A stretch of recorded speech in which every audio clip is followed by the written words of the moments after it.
Okay, in this video we're going to have a look at a very important group of organic molecules, and that's the nucleic acids. Now, we know probably a little bit about them from learning about DNA, but we're going to have a careful look at their structure. It's something that we'll revisit in Unit 3 and 4 as we look at protein synthesis and how RNA is involved in that.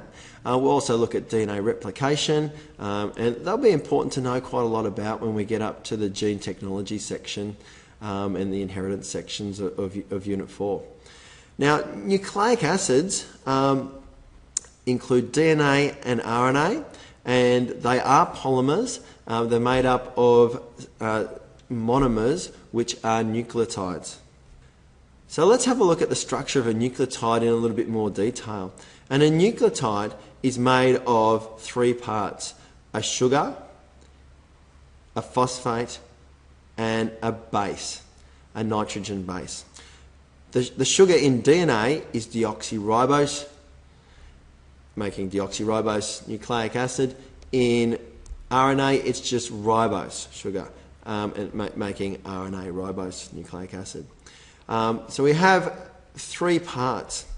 It's the phosphate and the sugar that make the backbone of the molecule, and the nitrogen bases, which sort of goes in the middle and forms hydrogen bonds between them. So down in this bottom picture here, we really just have gives you an idea of the sort of molecules involved in this structure: the sugar and the phosphate and the nitrogenous base.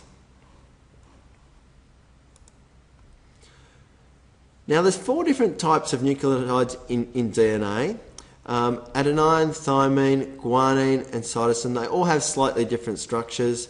They will all have a phosphate and sugar that lies along the backbone, but it's this nitrogenous base, this nitrogen base in the middle, that is different, has quite a different structure. And here we have in a different view, looking at this flat sort of diagram, here we can see the sugar and the phosphate forming these rungs of the ladder, or these side bits, these backbone of the molecule. The nitrogenous base is in the middle here, and in DNA the strands bond with weak hydrogen bonds. And we can see that there's a different bonding between different nitrogen bases. And A and T are complementary and bond together, and G and C are complementary and bond together. And we call that base pairing. Once we've joined these, the way the molecule sits is in a bit of a spiral, and we call that the double helix. And you're probably quite familiar with the look of that molecule. It sort of lands everywhere. Anything looks scientific, that double helix structure. Okay, so just to look at on this diagram, we can see down here we have the sugar phosphate backbones, and these rungs are the base pairs in the middle, bonded with weak hydrogen bonds. RNA is quite similar. I've got DNA and RNA sitting alongside each other. The difference in RNA is it's single-stranded, and it has uracil instead of thymine, and that's a different type of nucleotide with a different nitrogen base.